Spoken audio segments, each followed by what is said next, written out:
She fed a homeless woman outside the restaurant, lost her job for it, and thought that was the end. What she didn't know, that woman was a Mafia boss's missing mother. And he doesn't forget debts, especially ones paid in kindness. The rain hit the windows of Russo's like bullets. Clara Martinez wiped down table 7 for the third time, her feet screaming inside her worn sneakers. 9 hours into her shift, and the Friday night crowd showed no signs of thinning. Laughter bounced off the marble floors. Crystal glasses clinked. The smell of expensive wine and seared steaks filled the air.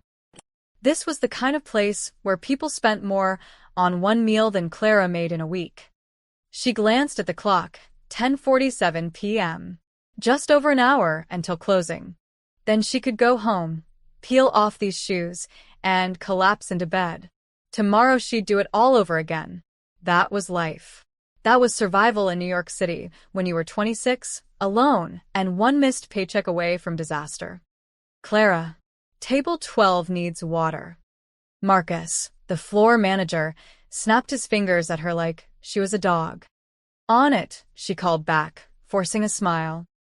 As she turned toward the kitchen, movement near the entrance caught her eye.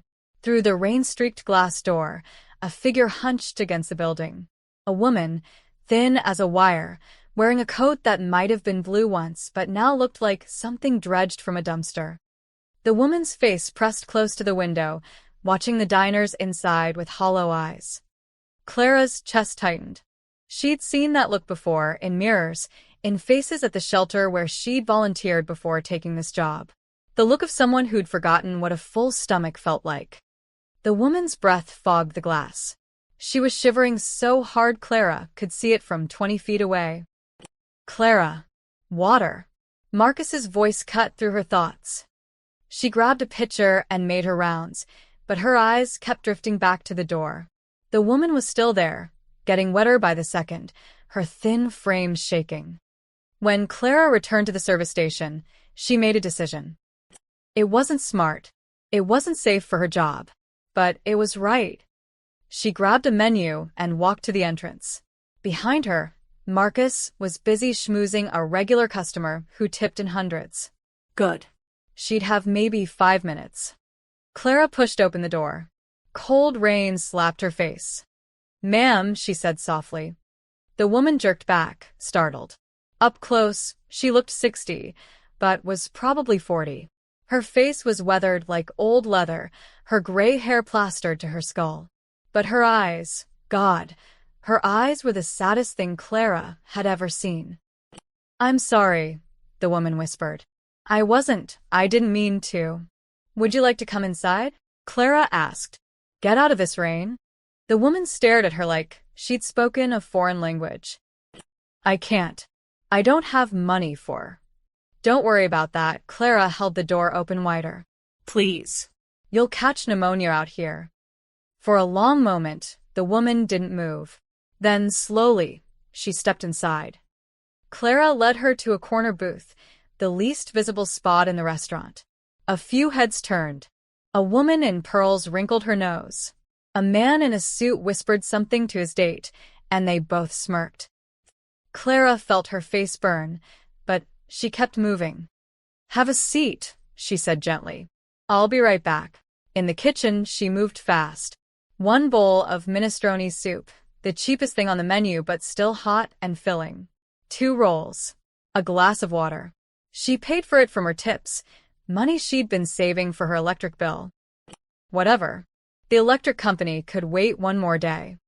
When she brought the food out, the woman's eyes filled with tears. "I can't," she started. "You can," Clara said firmly. "And you will. Eat." The woman picked up the spoon with trembling hands. The first taste seemed to break something inside her. She started crying silently, tears running down her cheeks as she ate. Clara stood nearby, protective, ready to run interference if anyone complained. That's when she heard the footsteps. Sharp, angry, coming fast. "Martinez." Marcus's voice cracked through the dining room like a whip. Several conversations stopped. Heads turned. Clara's stomach dropped. Marcus stormed over, his face purple with rage. He looked at the homeless woman, then at Clara, then back at the woman like she was something he'd scraped off his shoe. "What the hell do you think you're doing?" he hissed. "She was cold," Clara said quietly. You brought a homeless person into my restaurant." His voice rose. Other diners were definitely watching now. "Do you have any idea what this does to our image? What our customers think when they see?" "She's a human being," Clara interrupted. "She needed help. She needs to leave." Now Marcus grabbed the bowl of soup. The woman flinched, shrinking into herself. Something snapped inside Clara. She'd taken enough. From Marcus, from the sneering customers, from a world that treated kindness like a crime. "No," she said. Marcus's eyes went wide. "Excuse me? Let her finish eating. Then she'll go." "You're done," Marcus said, his voice dropping to a deadly whisper. "Give me your apron. You're fired." The restaurant went silent. Even the kitchen noise seemed to stop. Clara stared at him. She should beg. She should apologize. She needed this job desperately. But when she looked at the homeless woman, at her frightened face, at the way she was trying to make herself invisible, Clara couldn't do it. She untied her apron slowly, folded it, placed it in Marcus's outstretched hand. "You're making a mistake," he said coldly. "I'll make sure every restaurant in this district knows your name. You'll never work in this industry again." Clara said nothing. She turned to the woman, who was crying again. "Finish your soup," Clara said gently. "Take your time." Then she walked out into the rain, her uniform soaking through, her tips for the night left behind, her future crumbling. She didn't know that in less than 3 hours, a black Mercedes would pull up to this same restaurant. She didn't know that the most dangerous man in New York City was about to walk through that door, looking for his mother. And she definitely didn't know that the homeless woman she'd just fed, the woman currently crying into a bowl of soup, would change her life forever. The rain was cold. Clara started walking. Behind her, through the window, she could see Marcus already cleaning up the table, erasing any evidence that kindness had happened here tonight. But some things, once done, can't be undone. Some acts of grace set wheels in motion that no one can stop. Luca DeSantis didn't do panic. He'd stared down federal prosecutors, rival families, and the barrel of more guns than he could count. At 34, he controlled half the legitimate businesses in Lower Manhattan and all of the illegitimate ones. People crossed the street when they saw him coming. But tonight, driving through rain-soaked streets at midnight, his jaw was clenched tight enough to crack teeth. His mother was missing. Again. "Boss, we got something," Tony said from the passenger seat, phone pressed to his ear. "Vinny says a woman matching her description was spotted on Lexington, near that fancy place Russo's." Luca's hands tightened on the steering wheel. "When?" "Couple hours ago. Around 11-inch. 3 cars followed behind them, filled with his men. Excessive for most situations, but when it came to Maria DeSantis, Luca took no chances. She disappeared 8 months ago after their last fight, the worst one they'd ever had. He'd said things he regretted. She'd said she didn't want to be part of this life anymore. Then she'd vanished like smoke. He'd searched everywhere, put word on every street, called in favors from coast to coast. And nothing. His mother, who'd raised him alone after his father died, who'd worked 3 jobs to keep him fed, had chosen the streets over him. The guilt ate at him every single day. "Pull up here," Luca ordered, parking a block from Russo's. The rain had slowed to a drizzle. The restaurant's warm lights glowed like a beacon. He walked toward the entrance, his black coat and darker reputation clearing a path. His men fanned out, checking exits, watching corners. This was their world: control, observation, power. Marcus, the floor manager, was locking the front door when he saw them coming. His face went white. "Mr. DeSantis," he stammered, fumbling with his keys. "We're closed, but for you, of course." "I'm not here to eat." Luca's voice was cold and flat. "You had a homeless woman here tonight. Where is she? Marcus's eyes darted nervously. In this neighborhood, everyone knew who Luca was. Everyone knew you answered his questions quickly and honestly. There was. Yes, earlier. But she's gone now. Left hours ago. Tell me everything. Marcus licked his lips. She was outside, begging or something. One of my waitresses, ex-waitress now, brought her inside. Fed her. I handled the situation and terminated the employee immediately. We don't tolerate. The woman. Luca cut him off. What did she look like? Old. Gray hair. Dirty. Probably mentally ill, you know how they. What did she look like? Luca stepped closer. His voice didn't rise, but the temperature in the air seemed to drop 10 degrees. Marcus's throat bobbed. Thin. Maybe 5'4". Gray hair, kind of long. She had, I don't know, brown eyes? She didn't cause trouble. Just ate some soup and left. Brown eyes. 5'4". The right age. Luca's chest constricted. Which way did she go? I don't know. East, maybe? Look, Mr. DeSantis, I'm sorry if she was someone you. The waitress who fed her. Luca interrupted. What's her name? Marcus blinked, confused by the question. Clara Martinez. But I fired her. She violated our. Where does she live? I can't give out employee information. Luca just looked at him. Didn't say a word. Didn't move. Just looked. Marcus cracked in 5 seconds. I'll get her file. While they waited, Tony touched Luca's arm. Boss, we got 3 teams searching the area. If she's nearby, we'll find her. Luca nodded, but his mind was racing. His mother had been here. Hungry. Cold. Alone. While he'd been sitting in his penthouse drinking scotch, she'd been begging outside a restaurant window. The failure crushed him. Marcus returned with a personnel file, hands shaking as he handed it over. Luca flipped it open. Clara Martinez's photo stared back at him. Young, dark-haired, with eyes that looked tired but kind. Tell me exactly what happened, Luca said quietly. Marcus explained the whole scene. How Clara had brought the woman inside, fed her from her own tips, refused to send her away even when ordered, got fired protecting someone she didn't even know. She was stubborn about it, Marcus added, like this was a character flaw. Wouldn't listen to reason. Something shifted in Luca's chest. This stranger, this waitress struggling to survive in an expensive city, had shown his mother more kindness than he'd managed in 8 months. She'd sacrificed her job, her income, her future. For a woman everyone else had looked through like glass. The woman who was here, Luca said slowly. She's my mother. The blood drained from Marcus's face. I didn't. Mr. DeSantis, I had no idea. Of course you didn't, Luca's voice was soft, which somehow made it more terrifying. Because you didn't bother to see her as a person. Just a problem to remove. Sir, I was just maintaining standards. You fired someone for showing compassion. For feeding a hungry woman, Luca leaned in close. Do you understand what you've done? Marcus was sweating now despite the cold. I'll rehire her immediately. First thing tomorrow. You'll do nothing, Luca tucked Clara's file under his arm. In fact, you're going to have a very difficult month ahead. Health inspections. Tax audits. Supplier issues. Consider it a lesson in empathy. He turned to leave, then paused. And Marcus?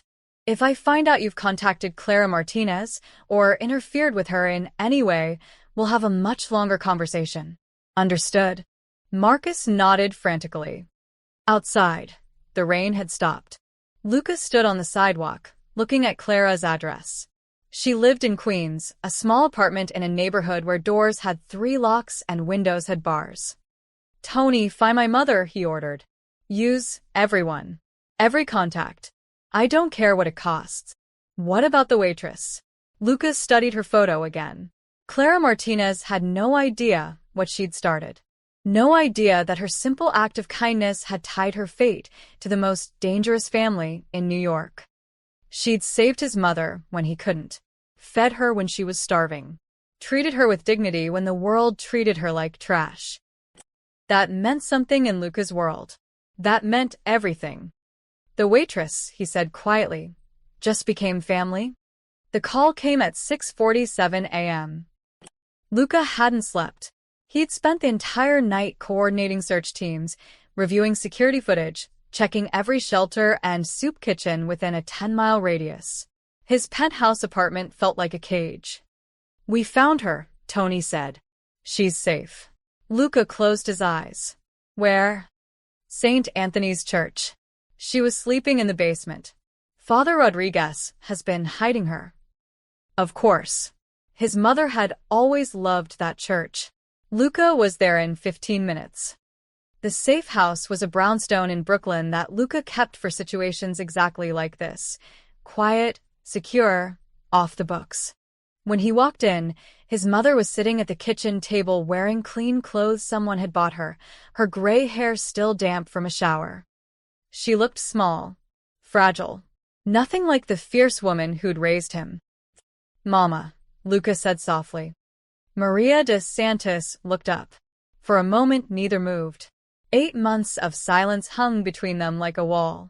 Then her face crumpled, and she started crying. Luca crossed the room in 3 strides and pulled her into his arms. She felt like bird bones, so thin he was afraid he'd break her. When had she gotten this small? "I'm sorry," she sobbed into his chest. "I'm so sorry, Luca. I was so angry, and I said terrible things." Sure. I know, Mama," his voice cracked. "I said terrible things too." They held each other for a long time. Outside, his men gave them privacy. Inside, the most feared man in New York cried with his mother. Finally, they sat. Luca poured her coffee, watched her wrap her hands around the mug like it was precious. She still had that habit, he remembered, from the years when hot coffee was a luxury they couldn't always afford. "Why didn't you call me?" he asked. "Why the streets?" Maria stared into her cup. "I was ashamed. After what I said, calling your business evil, saying you were just like your father's killers, I didn't know how to come back from that. I would have forgiven you in a heartbeat." "I know," she smiled sadly. "That's why I couldn't face you. You would have taken me back immediately, and I needed to. I don't know. Punish myself, maybe. Prove I could survive without your blood money." Luca flinched. "Mama." "I was wrong," she interrupted. "Living out there, I learned something. The world isn't as simple as I wanted it to be. There's cruelty everywhere in people wearing suits and people wearing crowns." And sometimes her eyes grew distant. Sometimes kindness comes from unexpected places. "Tell me about last night," Luca said gently. Maria's face softened. "It was so cold. I'd been walking for hours, trying to find somewhere warm. Then I saw this restaurant, all lit up, people inside eating like they'd never known hunger." She paused. "I wasn't going to go in. I just wanted to look through the window.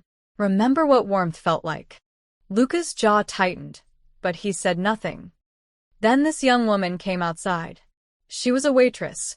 I could tell from her uniform. And Luca, she looked at me. Really looked at me. Not through me, not past me. At me. Maria's eyes filled with tears again.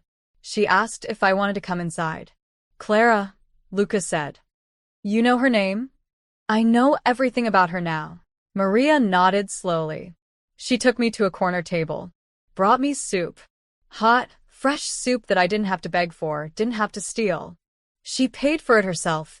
I heard her tell the cook to take it from her tips. Her voice broke. Do you know what that meant? Someone who probably struggles to pay rent, giving me food from her own pocket. Luca felt something twist in his chest. The other customers stared. Maria continued. They whispered. I could hear them judging her, judging me. But she didn't care. She stood right there like a guard, making sure I could eat in peace. She looked at her son. When that manager came over, screaming at her, calling me names, she defended me. Lost her job for me. For a stranger. She didn't know who you were. Exactly. Maria grabbed his hand. That's what made it real. She didn't help me because I was connected to power or money. She helped me because I was hungry. Because I was human. Tears spilled down her cheeks.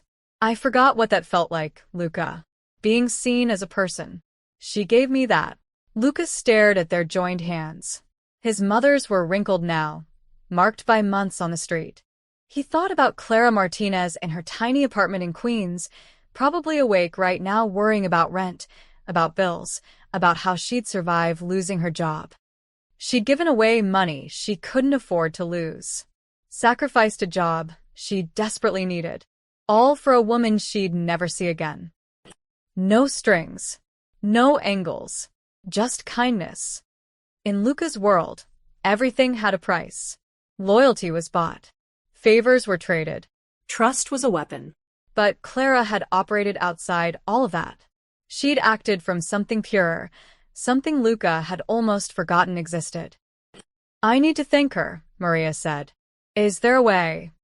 I'll handle it, Luca said quietly. Luca, please don't scare her. She seemed so gentle.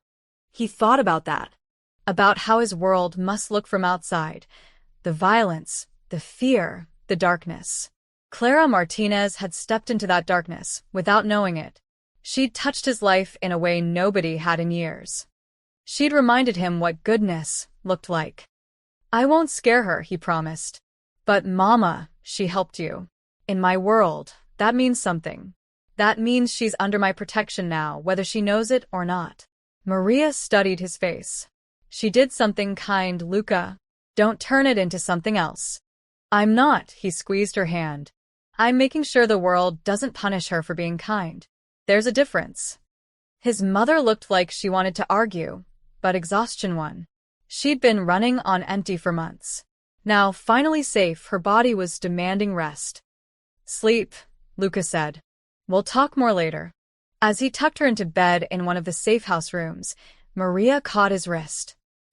That girl saved more than my life last night, she whispered. She saved my faith that people can still be good.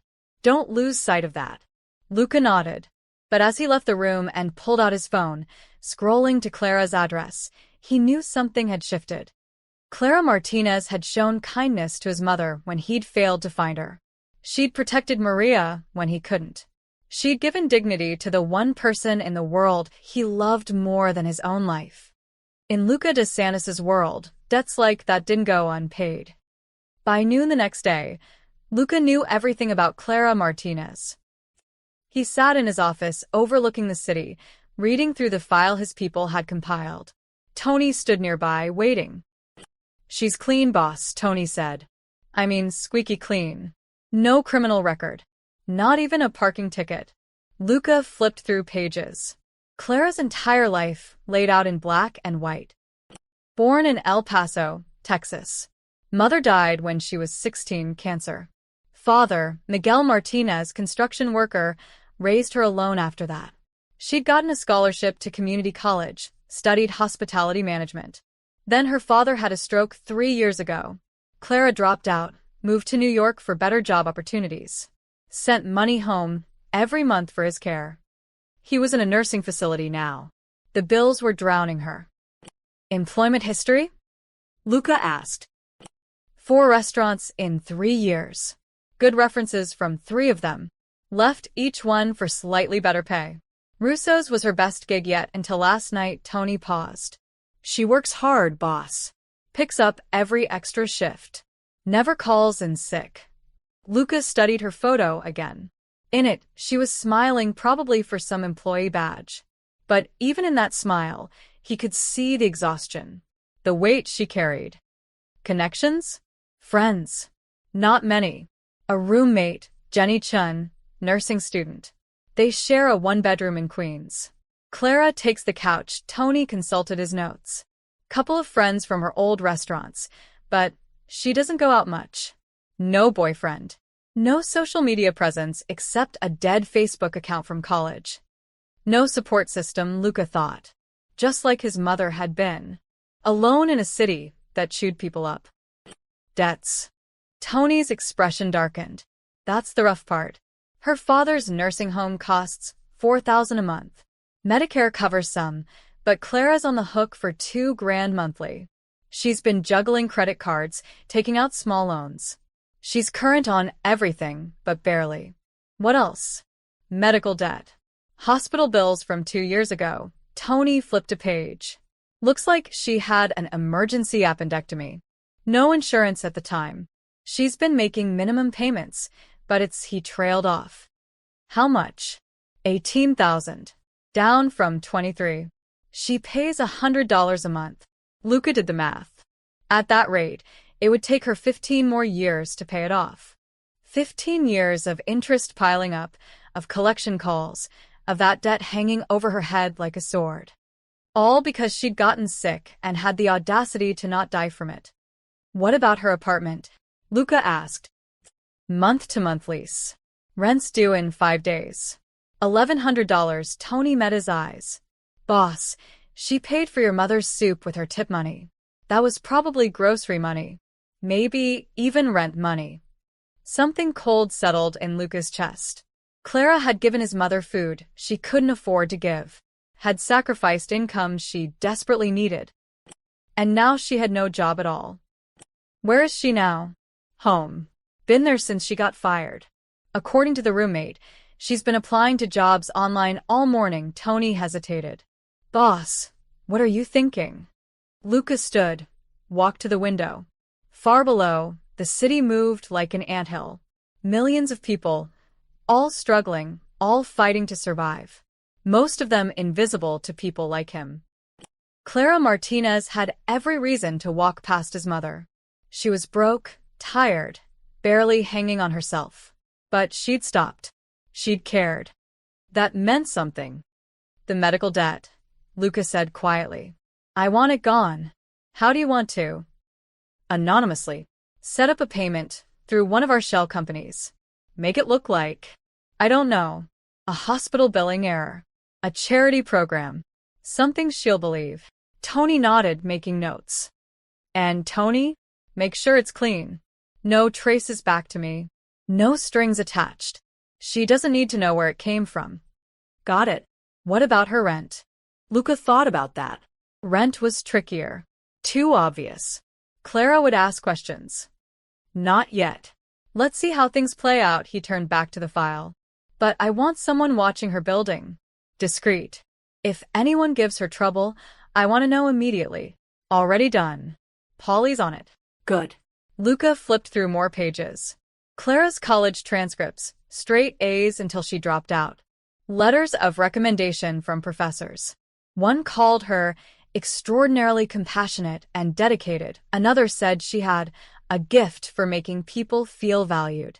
His mother had felt valued last night, maybe for the first time in 8 months. What about her father? Luca asked. Miguel Martinez, 62. Partial paralysis from the stroke. He's at Sunrise Senior Living in El Paso. Clara calls him every Sunday. Tony's voice softened. According to the nurse I talked to, he doesn't always remember who she is anymore. But she calls anyway. Luca closed the file.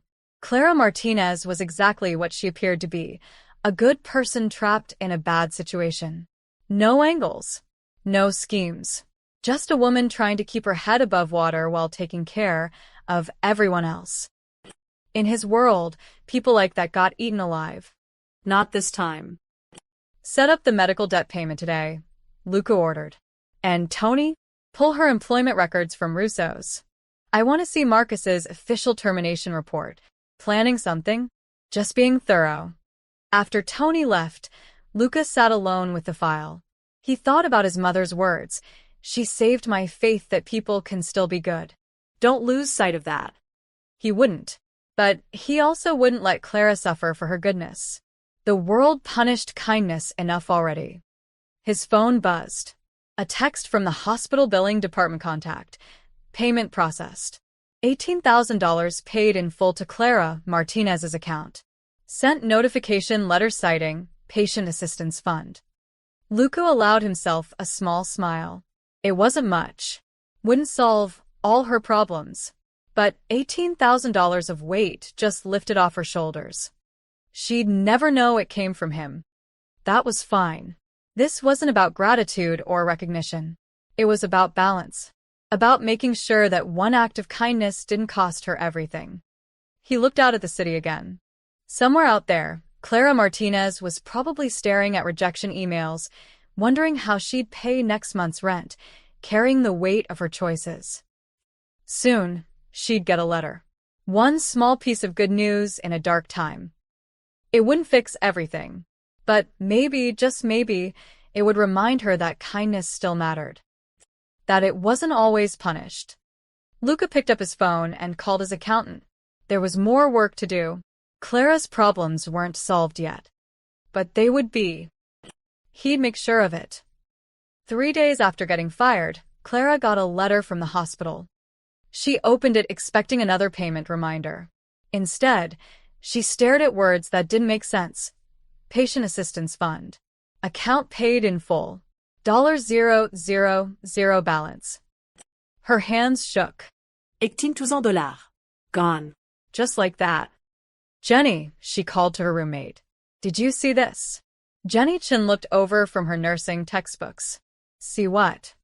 My hospital debt. It says it's paid off. That's amazing. Did your dad's insurance? No. It doesn't make sense. Clara read the letter 3 times. Some fund she'd never heard of. A program that hadn't existed when she'd called last month asking about payment options. Maybe it's a mistake, Jenny said. Yet Clara folded the letter carefully. Maybe, but mistakes didn't usually favor people like her. Still, she wasn't about to question it. If some clerical error had wiped out her debt, she'd take it. God knew she needed the break. With one less weight on her shoulders, she threw herself into job hunting. She had rent due in 2 days, and her savings account had exactly $347 in it. The first restaurant called her in for an interview that same afternoon. Clara dressed in her best clothes, a black skirt and white blouse she saved for important occasions. The manager at Giuseppe's seemed nice enough. He looked at her resume, nodded approvingly. Your experience is solid, he said. We could use someone who knows fine dining. When can you start? Hope bloomed in Clara's chest. Immediately. Tomorrow if you need. Great. Let me just make a quick call to verify your last employment.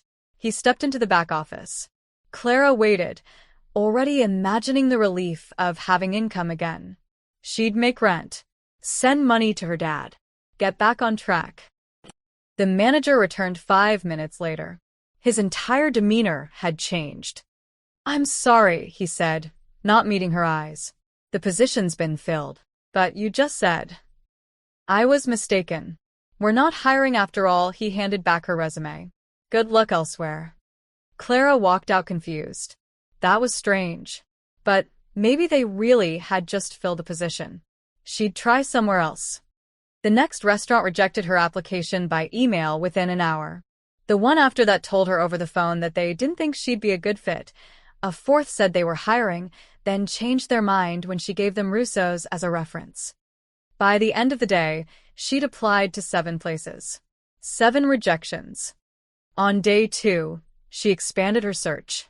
Diners, cafes, even fast food. Places that always needed servers, places that had hired her friends with no experience. Nothing. Previous employer gave a poor reference. One manager told her bluntly. Said you were unreliable.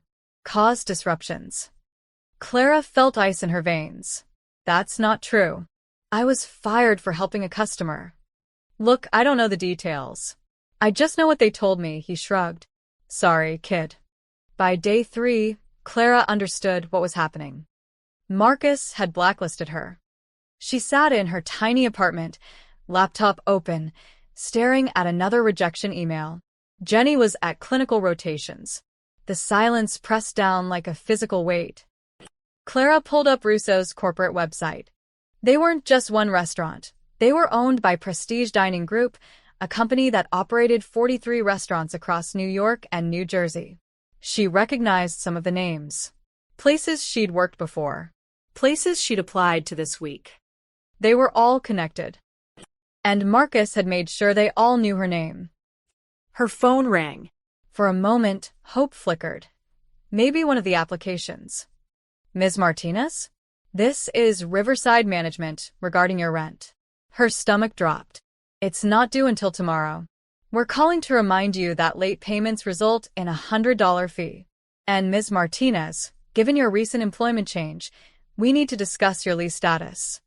My lease is month to month. I can pay. See that you do. The woman's voice was cold. We have a waiting list for this unit. We'd hate to have to replace you. The call ended. Clara sat there, phone in hand, feeling the walls close in. She had enough for this month's rent. Barely. But next month? The month after? Her laptop dinged. Another rejection email. This one from a diner in Brooklyn where she'd had a good conversation with the owner. After further consideration, we've decided to pursue other candidates. Clara closed her laptop. She wanted to scream, To cry. To throw something. Instead, she just sat there numb. She'd helped a hungry woman. That was it. That was her crime. And now she was being systematically punished for it. Blacklisted. Blocked from working. Branded as problematic. Was this how the world worked? Was this what happened when you tried to do the right thing? Her phone buzzed. A text from her dad's nursing home. Reminder. October payment due October 20th. Please confirm receipt of funds. 3 days away. $2,000 she didn't have. Clara put her head in her hands.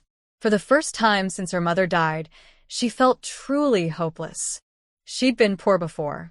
Struggled before. But she'd always had options, always had something to fight toward. Now every door was slamming shut. And she couldn't even tell her father what was happening. On their Sunday calls, he barely remembered her name. How could she explain that she was failing him? Maybe it was a mistake, she whispered to the empty apartment. Maybe I should have just looked away.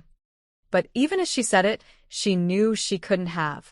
That woman, that cold, scared, hungry woman had needed help. Clara couldn't have walked past her any more than she could have stopped breathing. She'd made her choice. And now she was paying for it. Clara stood, walked to the window. Outside, the city glittered with lights. Millions of people living their lives, chasing their dreams, fighting their battles. Most of them would never know her name, never know she existed.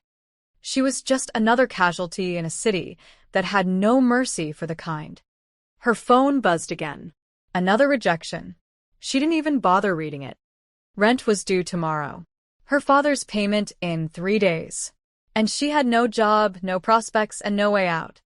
Clara closed her eyes and tried to remember why she'd come to New York in the first place. What dream had she been chasing? It felt so long ago, so far away. Now all she had was debt, fear, and the bitter knowledge that kindness had a price. And she couldn't afford to pay it.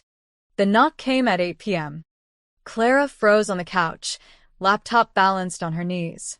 Jenny was at the hospital for night shift. Nobody visited them. Nobody even knew where they lived except the landlord and bill collectors. Another knock. Firmer this time. She crept to the door, looked through the peephole. A man stood in the hallway, tall, dark suit, expression blank. Behind him, she could see another man at the stairs. Who is it? She called. Ms. Martinez. My employer would like to speak with you. He's downstairs. Her heart hammered. About what? He'll explain. Please. It's important. Something in his tone, respectful but not threatening, made her crack the door, chain still on. I'm not going anywhere with strangers. The man nodded like he expected this. Mr. DeSantis thought you might say that. He asked me to tell you it's about the woman you helped 3 nights ago. At Russo's. Clara's breath caught. The homeless woman. How did anyone? He just wants to thank you, the man continued. 5 minutes of your time. That's all. DeSantis. The name tickled something in her memory. She'd heard it somewhere, whispered in restaurants, mentioned in news articles she'd scrolled past. Is this about getting fired? She asked. Because I didn't sue or anything. I'm not looking for trouble. No trouble. Just gratitude. The man's expression softened slightly. The woman you fed was his mother. Clara's mind reeled. His mother?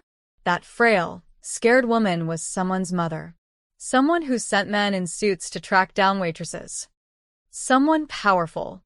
I'll come down, she said finally. But I'm not getting in any cars. Fair enough. Clara grabbed her jacket, hands shaking. She followed the man downstairs, acutely aware of Mrs. Chun from 3B peeking through her door, of Mr. Rodriguez stopping on the stoop to stare. On the street, a black Mercedes idled at the curb. Neighbors stood on their stoops, pretending not to watch. This was a neighborhood where black Mercedes meant either weddings or trouble, and nobody was dressed for a wedding. The rear door opened. A man stepped out. Clara's first thought was that he looked younger than she expected. Mid-30s maybe, with dark hair and darker eyes. He wore an expensive coat and moved with the kind of confidence that came from never being told no. Her second thought was that he looked dangerous. Not in an obvious way. He wasn't glaring or posturing, but something about him. The way other people unconsciously stepped back, the way the very air seemed to shift, screamed power. Ms. Martinez, his voice was smooth, controlled. Thank you for coming down. I'm Luca DeSantis. He extended his hand. Clara shook it automatically. His grip was firm, but gentle. I understand my associate told you why I'm here, he continued. He said the woman I helped was your mother. She was. She is. Something flickered in his eyes. Pain, maybe. You showed her kindness when she needed it most. I wanted to thank you personally. Clara glanced around. Half her building was watching from windows now. You didn't have to come here. You could have called. Some things should be said face to face. Lucas studied her carefully. Do you know who I am, Ms. Martinez? She thought about lying, but something told her he'd see through it. I've heard the name. You're connected. A ghost of a smile. Connected is polite. Most people use different words. He gestured to the building stoop. May we sit? I promise this won't take long. Against her better judgment, Clara sat. Lucas settled beside her, close enough to talk quietly, but far enough to not feel threatening. His men fanned out, watching the street. My mother left home 8 months ago, Lucas said quietly. We had a fight. She said some things. I said some things. Then she disappeared. His jaw tightened. I looked everywhere. Used every resource I have. And I have considerable resources. Clara stayed quiet, sensing he needed to say this. I couldn't find her. My own mother, and I failed to protect her. He looked at Clara directly. But you, a stranger working a long shift, barely getting by, you saw her. You helped her. You gave her food from your own tips. You lost your job defending her. How do you know? I know everything, Ms. Martinez. It's my business to know, he said it without arrogance, just fact. I know Marcus blacklisted you. I know you can't get hired anywhere. I know your rent is due, and your father needs care. Fear crept up Clara's spine. Are you threatening me? No, Luca's voice softened. I'm thanking you, and I'm offering to fix what was broken. Fix how? The blacklist can disappear. Marcus can be encouraged to retract his statements. Doors that close can reopen. He met her eyes. You helped my mother. Let me help you. Clara's instincts screamed warnings. This man was dangerous. Whatever help he offered would come with strings, with debts, with complications she couldn't afford. I don't want your money, she said.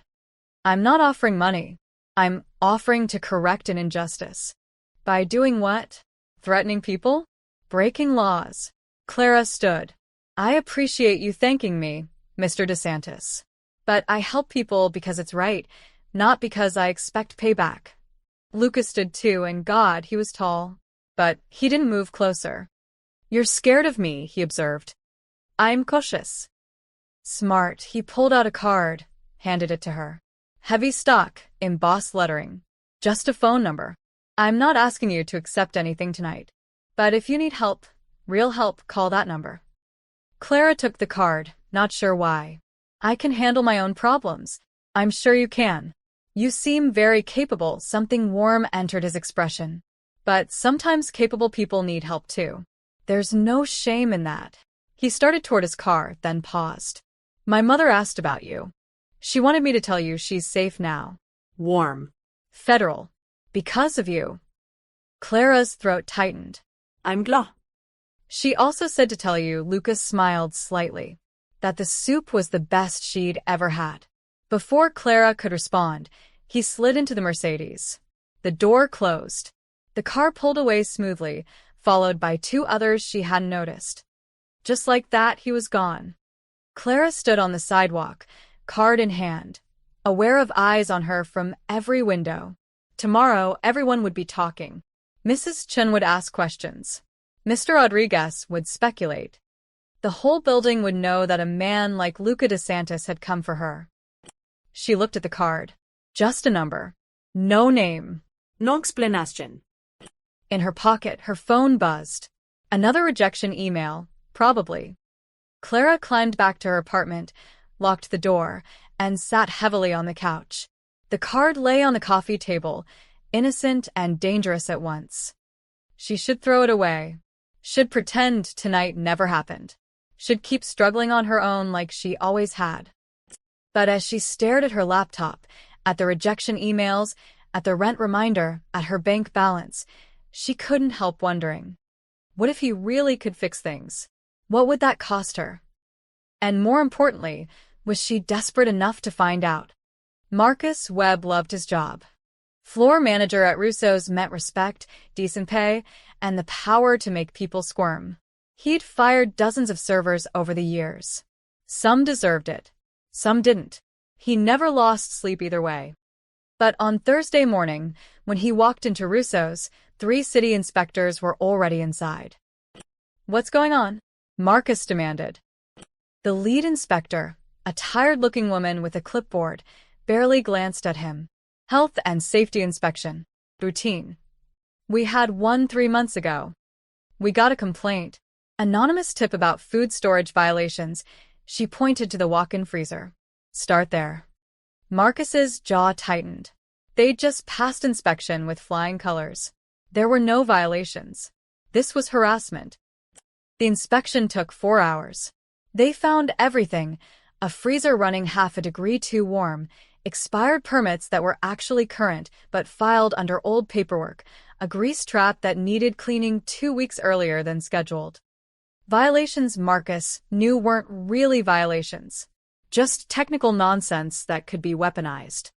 "We're shutting you down for 48 hours, the inspector said, "until these issues are corrected." "That's insane. It's Friday. We have reservations for 200 people tonight." She handed him citations. "Should have maintained your equipment." Marcus called his district manager, who called his boss, who called corporate. Within an hour, lawyers were involved. The violations mysteriously held up under scrutiny. Every technicality was ironclad. Russo's closed for the weekend. Marcus spent Saturday dealing with angry customers and corporate executives who blamed him for everything. Sunday brought a new problem. Their meat supplier, the same company they'd used for 8 years, didn't deliver. "What do you mean you can't deliver?" Marcus shouted into his phone. "System shows your account's been flagged," the supplier said. "Payment issues." "We don't have payment issues. We pay on time, every time." "I'm just reading what the system says. You'll need to sort it with accounting." Marcus called accounting. They couldn't find any flags. Called the supplier back. Now suddenly their warehouse was having inventory issues. He switched to their backup supplier. Same story. Then the third option. By Monday, Marcus realized something was wrong. Not accident wrong. Deliberately wrong. Tuesday brought the auditor. IRS. Marcus stared at the badge. There must be a mistake. Prestige Dining Group is being audited for tax irregularities, the woman said calmly. "We need access to your financial records. All of them." Marcus wasn't in charge of taxes, that was corporate, but he had to facilitate, which meant opening books, providing receipts, explaining every transaction from the past 3 years.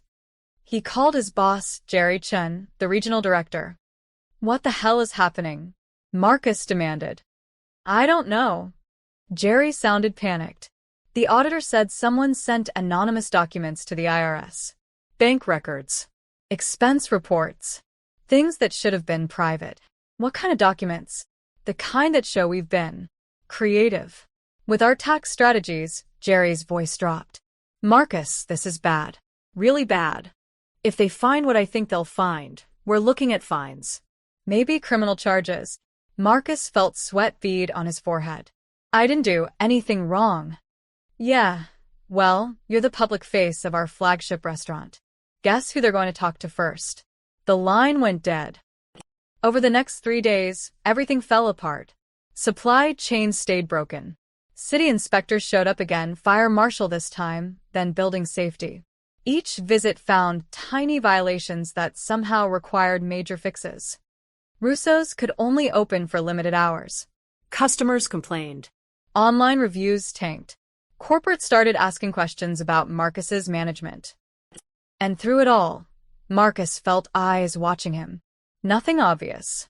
Just A sense that someone, somewhere, was orchestrating this. On Thursday, exactly 1 week after firing Clara, Marcus got a call from an unknown number. Hello. Silence. Then a man's voice, calm and cold. You blacklisted someone you shouldn't have. Marcus's blood went cold. Who is this? Doesn't matter.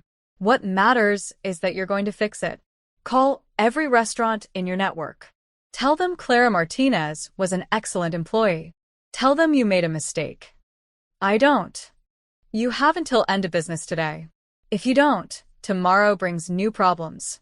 Tax fraud allegations. OSHA violations. Maybe even immigration audits on your kitchen staff. I'm sure everyone's documentation is perfect, right? The line clicked off. Marcus stood there, phone shaking in his hand. He should call the police. Should report threats.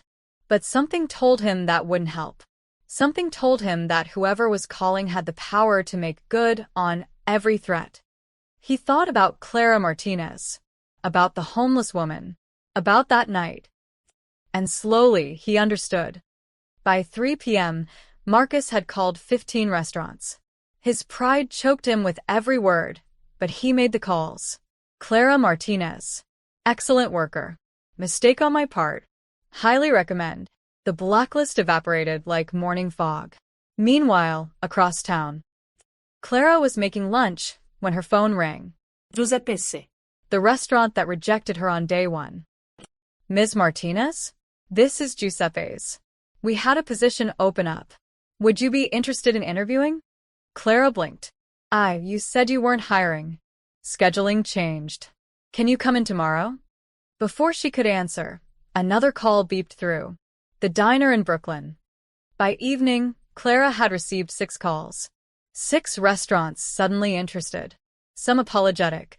We reviewed your application again, others straightforward. We have an opening after all. She sat on her couch, staring at her phone in disbelief. This didn't just happen.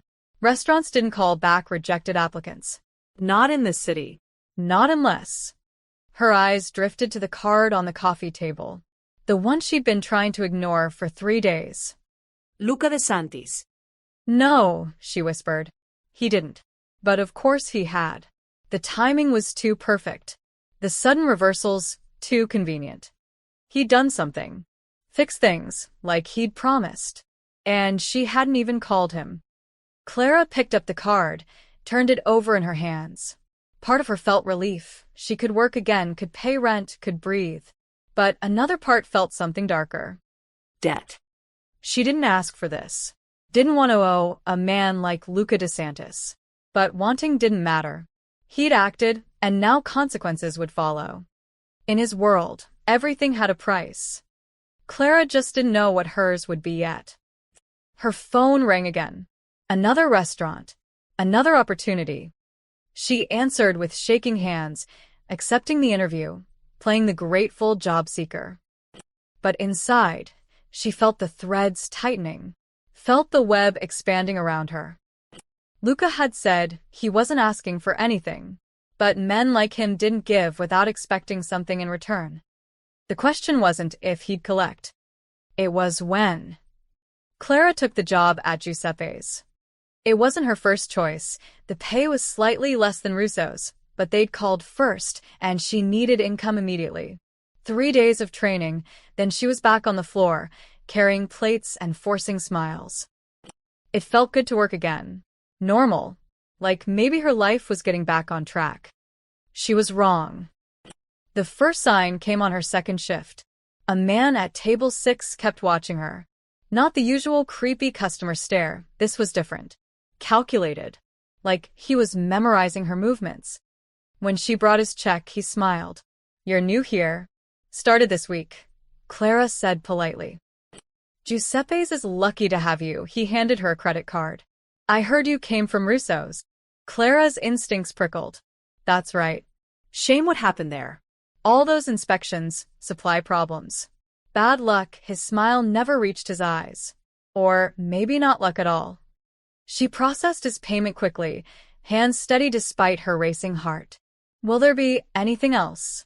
Just a thought, he pocketed his receipt. Sometimes when powerful people take interest in someone, it attracts attention. "You should be careful, Ms. Martinez." He left before she could respond. Clara stood frozen, his words echoing. When powerful people take interest in someone. She'd been so careful. Kept her head down, worked her shifts, avoided talking about Luca or that night. But somehow, people knew anyway. The city had eyes, and they were watching her. 2 days later, it happened. Clara was walking home from the subway, half a block from her building, when a sleek gray car pulled alongside her. Not aggressive, just keeping pace. The passenger window rolled down. A man leaned out, mid-40s, expensive suit, perfect hair. He looked like a banker or lawyer. Respectable. Dangerous. "Ms. Martinez? I'd like to speak with you." Clara kept walking. "Not interested. Just 5 minutes. I promise it's worth your time." I said no. The car stopped. The man got out, moving to block her path. Up close, she could see he wasn't alone. A driver waited in the car, watching. "My name is Vincent Rossi," he said smoothly. "I represent certain business interests in the city. I'd like to offer you a position." Clara's heart hammered. "I have a job, a better position, with better pay. $20 an hour to start. Full benefits. Flexible schedule." His smile was practiced, perfect. "All you need to do is answer a few questions from time to time." Questions about what? About your friend, Mr. DeSantis. There it was. The real offer. The trap. Clara stepped back. "He's not my friend. I don't know him." "That's not what we heard." Vincent moved closer, not threatening but persistent. "We know he came to your building. Know he fixed your employment problems. Know he's taken a special interest in you." He paused. "We're just curious why." "There is no why. I helped someone. He thanked me. That's it." "If that's true, then you have nothing to lose by talking to us." Vincent pulled out a business card. "We're not asking you to do anything dangerous. Just keep your eyes open. Share what you observe. In return, we offer protection." "Protection from what?" "From complications." His eyes hardened slightly. "From becoming collateral damage in games you don't understand.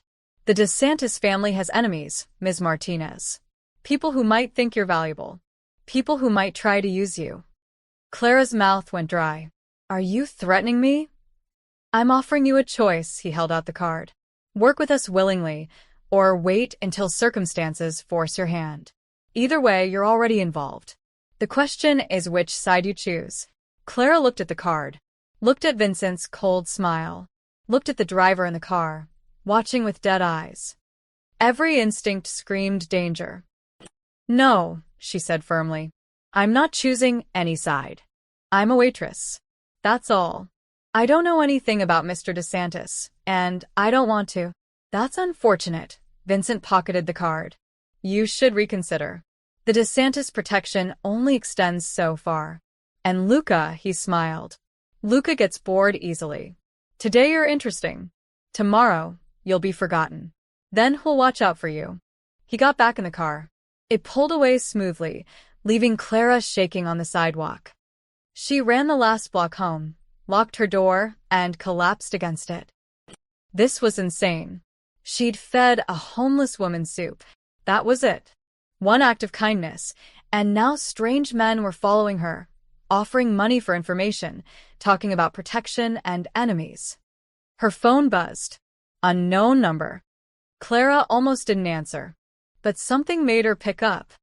Ms. Martinez, a different voice this time. Calm, professional. This is Tony Greco. I work for Mr. DeSantis. Her breath caught. How did you? Someone approached you 10 minutes ago. Vincent Rossi. We need to know exactly what he said. Clara felt her skin crawl. They'd been watching. The whole time, someone had been watching. How do you know that? We keep an eye on people important to Mr. DeSantis. Tony's tone suggested this was obvious. Did Rossi threaten you? He offered me a job. Wanted information about Luca. What did you tell him? Nothing. I told him no. I told him I don't know anything. Clara's voice rose. I didn't ask for any of this. I know. Tony's voice softened slightly. You're doing fine. But Ms. Martinez, you need to understand something. The Rossi family and Mr. DeSantis have history. Bad history. If they approached you, it means they think you matter to him. But I don't. Perception is reality in this world. They think you're connected. That makes you a target. He paused. Mr. DeSantis wants to meet with you again. Tomorrow evening. He'll explain everything. I don't want to meet. I want to be left alone. That's not an option anymore. Tony's voice held genuine regret. You're already involved. Meeting with Mr. DeSantis is the safest thing you can do right now. He can protect you from the Rossis. I don't want his protection. I don't want any of this. Then you should have walked past his mother that night. Tony said it gently, but the words hit like a slap. I'm sorry, Ms. Martinez. I really am. But you made a choice. Now you have to live with where it led. The line went dead. Clara sat on her couch, phone clutched in shaking hands. She wanted to scream. To cry. To pack a bag and run somewhere far away where Mafia families didn't fight over waitresses. But she couldn't run. She had rent, responsibilities, her father's care. She couldn't just disappear. And worse, she realized with growing horror, they'd find her anyway. Men like Luca and Vincent had resources. Connections. They could find anyone anywhere. There was no running from this. She'd opened a door that night at Russo's. Fed a hungry woman. Shown simple human kindness. And that door had led to a world she couldn't escape. Clara looked at her reflection in the dark window. She looked the same as always, tired, young, ordinary. But she wasn't ordinary anymore. She was connected. Watched. Valuable. And tomorrow, she'd have to face Luca DeSantis again and figure out what the hell that meant. Clara didn't meet with Luca the next evening. She worked a double shift instead, hoping that staying in public, staying visible, would keep her safe. When her shift ended at 11 p.m., Jenny offered to pick her up. Hai fine, Clara lid. Subway's faster. She regretted it the moment she stepped off the train. Her street was darker than usual, 2 streetlights out, shadows pooling between buildings. The bodega on the corner had closed early. Even the usual cluster of teenagers hanging out on the stoop was absent. Wrong. Something felt wrong. Clara walked faster, keys already in her hand, pepper spray in the other. Her building was 3 blocks away. She could make it. Just keep moving. Footsteps echoed behind her. She didn't turn, didn't slow down, but her heart started hammering. The footsteps matched her pace. Clara turned the corner onto her street. Almost there. 1 more block. A car engine started ahead of her. The same gray sedan from yesterday pulled out, blocking the sidewalk. 2 men got out. Clara spun around. The footsteps behind her materialized into 2 more men, cutting off her escape. Trapped. Ms. Martinez, Vincent Rossi stepped from the sedan, hands in his pockets, looking relaxed. I thought we could continue our conversation. Clara's hand tightened on her pepper spray. Stay back. I'm not going to hurt you, Vincent smiled, but his men moved closer, forming a loose circle. We just want to talk. Somewhere private. We can talk right here. I don't think you understand the situation. His smile faded. Mr. DeSantis isn't here to save you. His men aren't watching tonight. Right now, it's just us. Clara's blood turned to ice. They'd planned this. Waited until she was alone. Vulnerable. What do you want? She asked, trying to keep her voice steady. Get in the car. You're going to call Mr. DeSantis and deliver a message for us. No. It's not a request, Vincent nodded to his men. They moved closer. Clara raised the pepper spray. I swear to God, if you touch me. One of the men grabbed her wrist, twisting. The pepper spray clattered to the ground. Another man caught her other arm. She tried to scream, but a hand clamped over her mouth. Terror flooded through her. This was real. This was actually happening. They started dragging her toward the car. Clara fought, kicked, struggled, tried to bite the hand over her mouth, but they were too strong. Then headlights. A black SUV came around the corner fast, tires squealing. It slammed to a stop 10 feet away. Doors flew open. 4 men poured out. Clara recognized one, the man who'd come to her apartment, Tony. Let her go, Tony's voice was dead calm. Now. Vincent's men hesitated. The hand on Clara's mouth loosened slightly. This doesn't concern you, Vincent said, but his confidence was cracking. Everything concerning Ms. Martinez concerns us. Tony stepped forward. His men flanked him, and Clara noticed they all had guns. Not drawn but visible. You're on DeSantis territory. You're touching someone under DeSantis protection. You've got about 5 seconds to let her go before this gets ugly. You're outnumbered, Vincent tried. No, Tony smiled, and it was the coldest thing Clara had ever seen. We're just the first wave. As if on cue, another car pulled up behind the SUV. Then another. 6 more men emerged. Vincent's expression shifted from confident to calculating. He was doing math, Clara realized. Weighing odds. Deciding if she was worth a war. Release her, he ordered his men. The hands dropped. Clara stumbled forward, and Tony caught her arm, pulling her behind him. You made a mistake tonight, Tony said quietly. Mr. DeSantis is going to hear about this. All of it. She's not his wife. Not his family. Vincent backed toward his car. She's nobody. She's somebody to him. That makes her off limits. Tony's voice dropped to something dangerous. Touch her again, and there won't be a negotiation. There won't be a sit-down. There'll just be consequences. Vincent's jaw clenched, but he got in his car. His men followed. The sedan pulled away, followed by the other vehicles. The moment they were gone, Clara's legs gave out. Tony caught her before she hit the ground. I've got you. You're okay. You're safe. They were going to. Clara couldn't finish. Her whole body was shaking. But they didn't. We were here. Tony helped her to the SUV. Open the door. Get in. We're taking you somewhere secure. My apartment. Isn't safe tonight. Maybe not for a while. He looked at her with something like pity. Ms. Martinez, do you understand now? This isn't going away. The Rossis know your face. They know where you live. They'll try again. Clara's mind reeled. Why? What do they want from me? Leverage against Mr. DeSantis. They think if they control you, they control him. Tony's expression was grim. They're not entirely wrong. But I don't mean anything to him. I fed his mother once. That's it. Doesn't matter what you mean. Matters what they think you mean. Tony climbed in beside her. The SUV started moving. And after tonight, after he hears they tried to take you, you're going to mean a lot more. Clara put her head in her hands.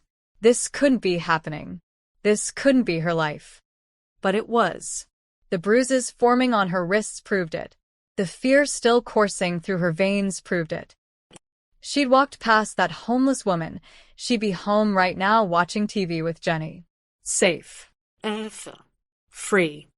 Instead, she'd shown kindness. And kindness had led here, to being grabbed on dark streets, to becoming a pawn in someone else's war. Where are you taking me? She asked quietly. To Mr. DeSantis.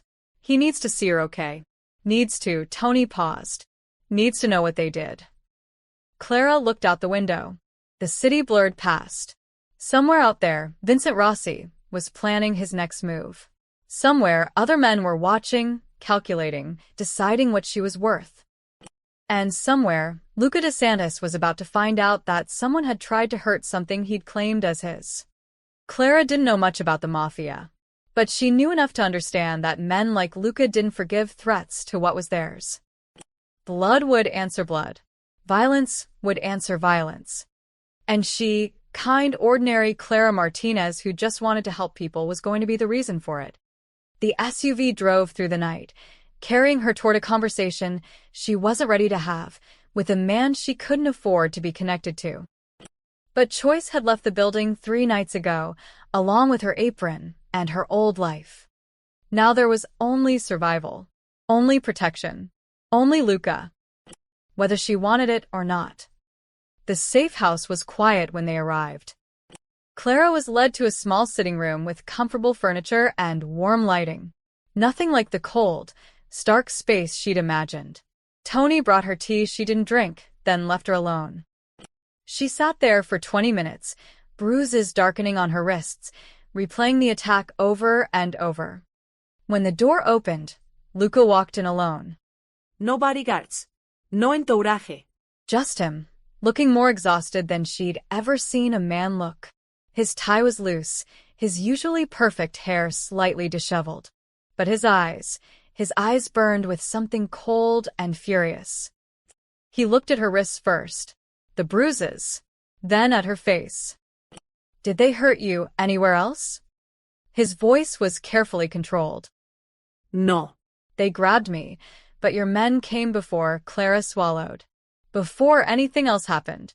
Luca nodded slowly. He sat across from her, not close, giving her space. For a long moment he said nothing, just looked at her with an expression she couldn't read. I'm sorry, he finally said. Clara hadn't expected that. For what? For putting you in danger. For not anticipating that the Rossis would move this quickly. His jaw tightened. For being the reason you're sitting here with bruises instead of safe in your home. It's not your fault. It is. Luca leaned forward, elbows on his knees. The moment I walked into that restaurant looking for my mother, the moment I learned what you did for her, I made you visible. I put a spotlight on you without your permission. And tonight, you paid the price. Clara wrapped her arms around herself. What happens now? Now I make sure it never happens again. Something dark crossed his face.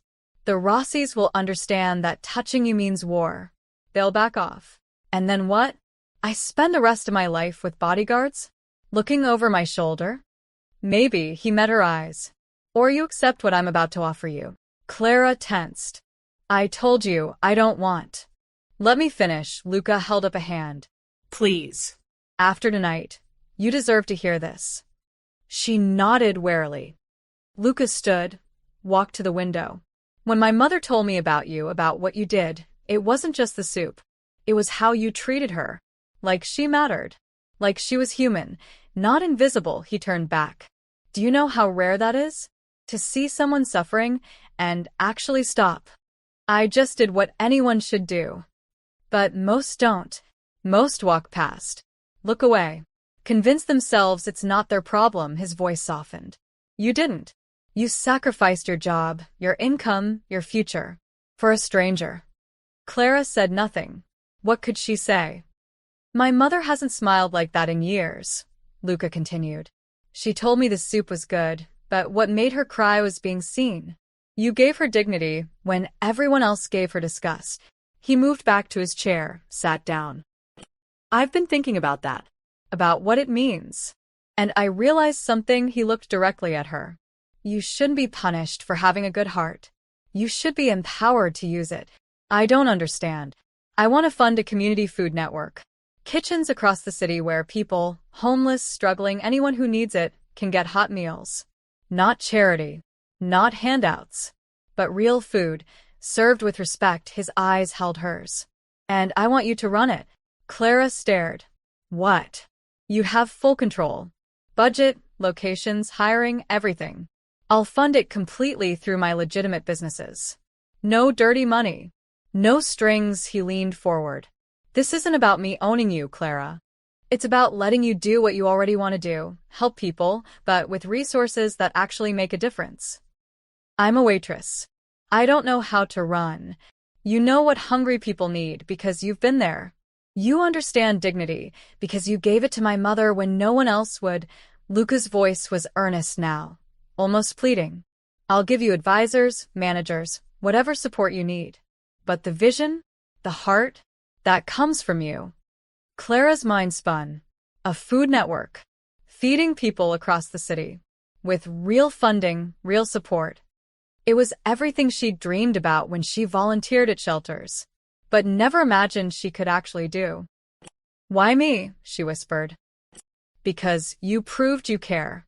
Because you lost everything for one bowl of soup, which means you'll fight like hell when you have real resources behind you, he paused. And because my mother asked me to. Your mother? She's staying with me now.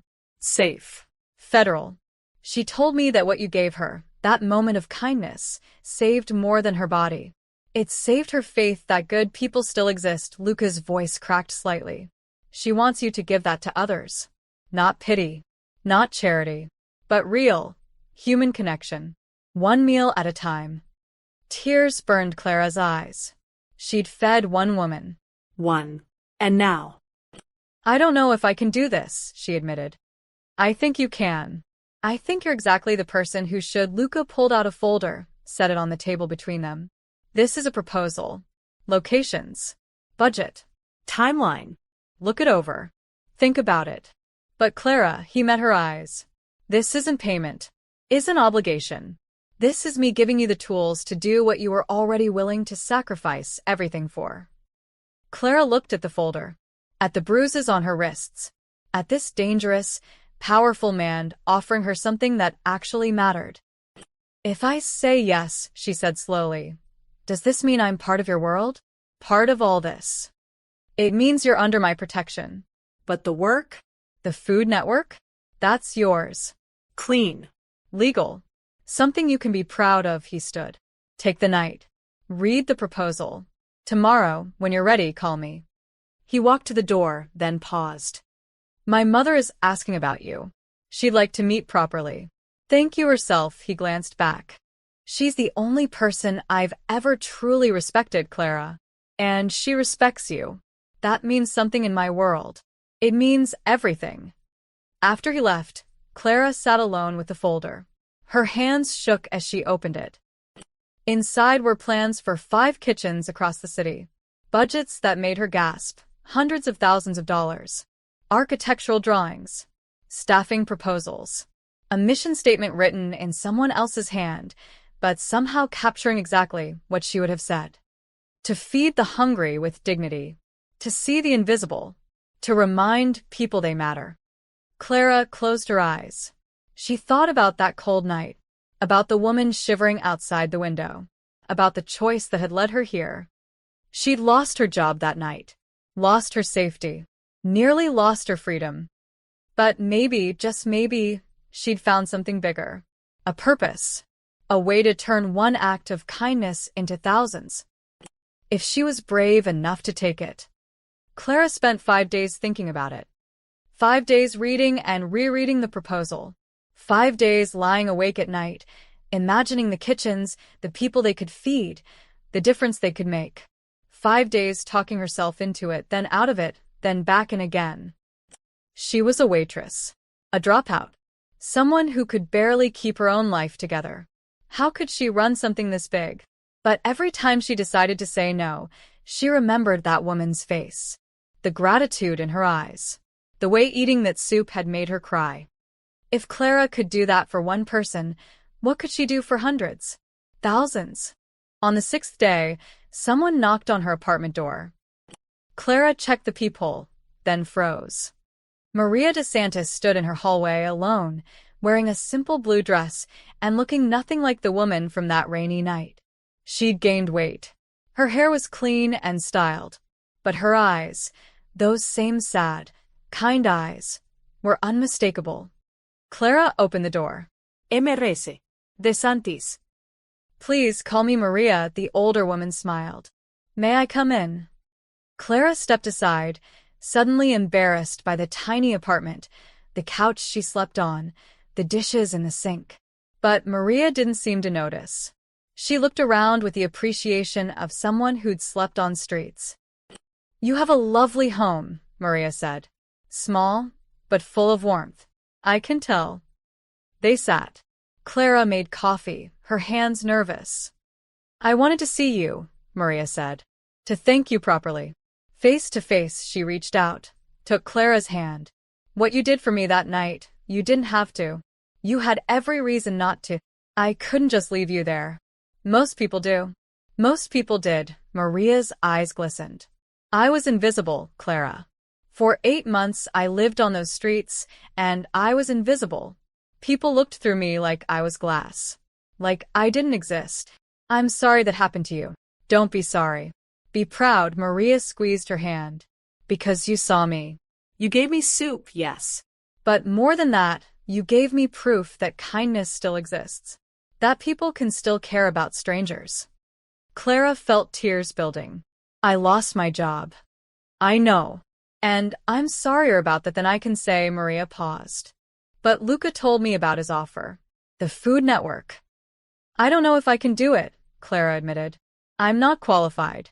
I've never run anything. What if I fail?" Maria laughed softly.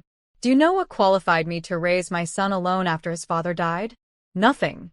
I was 23, broke, terrified.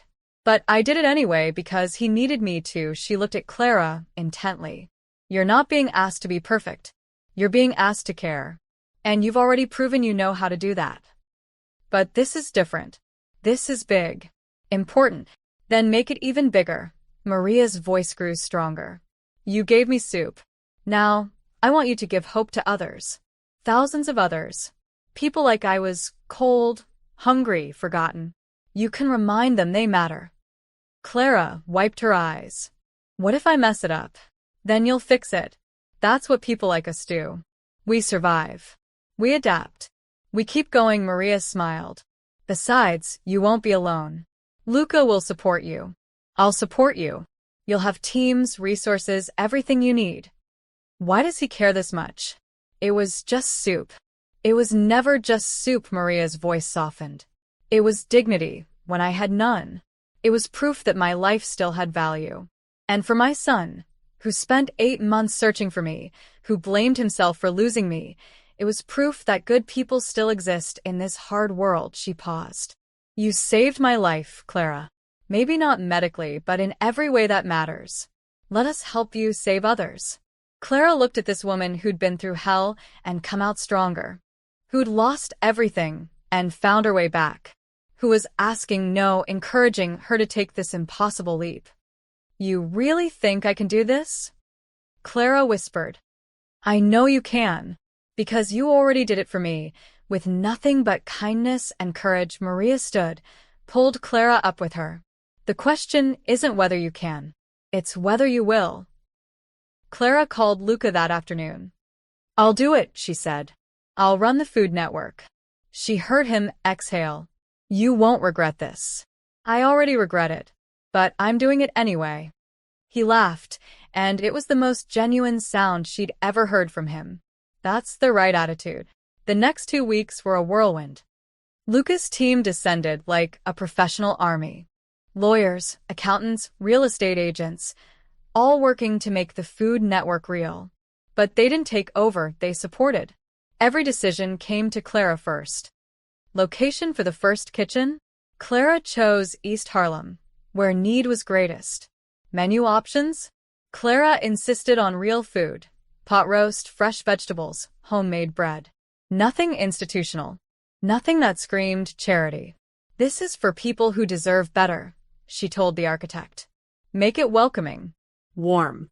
Like someone's kitchen, not a cafeteria." She interviewed staff personally. Cooks, servers, coordinators. She looked for people who understood what it meant to struggle, who wouldn't judge, who could see past circumstances to the humans underneath. "I was homeless once," one applicant admitted. "Is that a problem?" "It's why you're perfect," Clara said, and hired her on the spot. Through it all, Clara stayed herself. She refused the fancy office Luca offered, working instead from a small space in the first kitchen. She wore jeans and comfortable shoes, not suits. She learned names. Every person who walked through those doors got greeted by name if they'd been there before. Maria visited often, offering advice, sharing meals with guests. She and Clara formed a bond that surprised them both. Two women from different worlds, connected by one cold night and a bowl of soup. "You're doing beautifully," Maria said one afternoon, watching Clara serve lunch. "Better than I imagined." Clara smiled, tired but happy. "I'm learning. Making mistakes. That's called growth." Maria touched her arm. "I'm proud of you." Those words meant more than any praise from Luca's executives.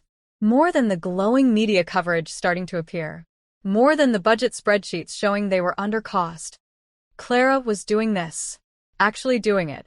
Feeding people. Giving them dignity. Making a difference. She was still scared. Still uncertain. Still waiting for the moment she'd fail spectacularly. But for now, for these precious moments when hungry people sat down to hot meals and genuine smiles, she was exactly where she needed to be. Doing exactly what she was meant to do. One bowl of soup at a time. The morning of the grand opening, Clara couldn't eat. She stood in front of her mirror, adjusting the simple blue dress Maria had helped her pick out. Nothing flashy. Nothing expensive. Just professional enough for the cameras, but still her. "You look perfect," Jenny said from the doorway. "I can't believe this is happening." Clara couldn't either. 3 weeks ago, she'd been fired for feeding a homeless woman. Today, she was opening the first location of Hope Kitchen, a food network that would eventually span the entire city. Outside the East Harlem location, the street was already packed. News vans lined the block. Reporters tested microphones. Neighbors crowded the sidewalk, curious and excited. Someone had strung up lights. Someone else had brought flowers. The building itself looked beautiful. Warm brick exterior, large windows showing the gleaming kitchen inside. A hand-painted sign above the door. Hope Kitchen, where everyone belongs. Clara arrived an hour before the ceremony. Inside, her staff, 12 people she'd personally hired, were making final preparations. The smell of fresh bread filled the air. Soup simmered on industrial stoves. Everything was ready. "Clara." Maria appeared, radiant in a gray dress. She pulled Clara into a hug. "Today's the day." "I'm terrified," Clara admitted. "Good. That means you care," Maria smiled. Come. "There's someone here to see you." In the back office, Luca stood looking at framed photos Clara had hung on the walls. Pictures of people the kitchen had already served during soft opening week. Faces smiling over meals. Dignity restored, one plate at a time. "You did this," he said quietly. "Built something real. Something that matters." "You funded it," Clara countered. "Money's easy. Vision is rare." He turned to face her. "You ready for the circus out there?" No. "But I'm doing it anyway." He smiled, that rare, genuine smile she'd only seen a handful of times. "My mother would be proud." I'm proud. Before Clara could respond, Tony appeared in the doorway. "It's time, boss." The ceremony was held on the sidewalk. A small stage had been erected, a red ribbon stretched across the entrance. Clara stood between Luca and Maria, facing a sea of cameras and curious faces. The crowd was bigger than she'd imagined. Neighbors, press, local politicians. But also, Clara's throat tightened, people she recognized. Homeless individuals from the neighborhood. People who'd eaten at Hope Kitchen during test runs. They stood in the back, watching. For them, she reminded herself. This is for them.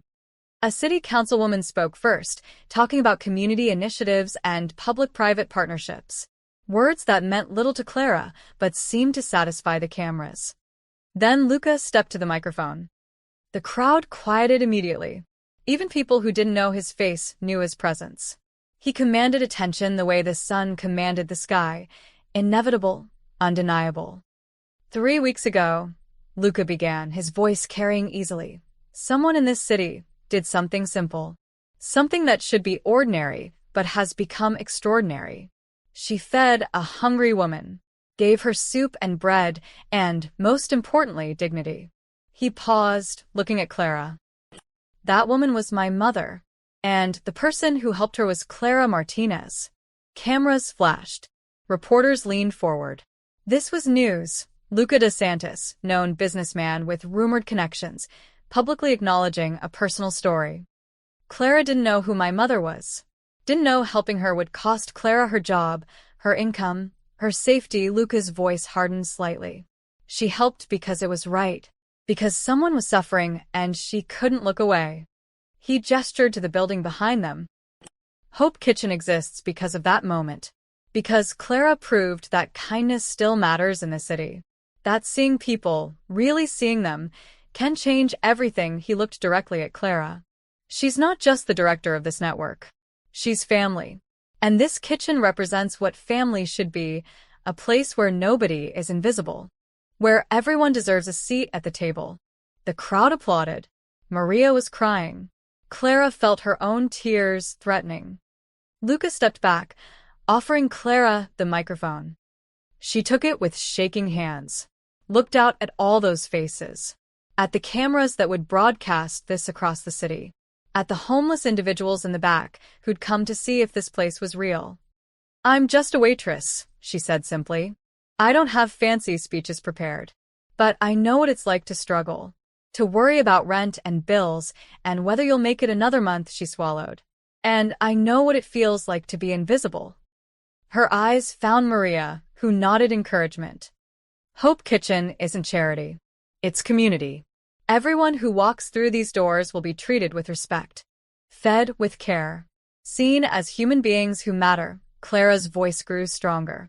Because that's what we all deserve. That's what that woman deserved 3 weeks ago, when I gave her soup. That's what everyone deserves, every single day.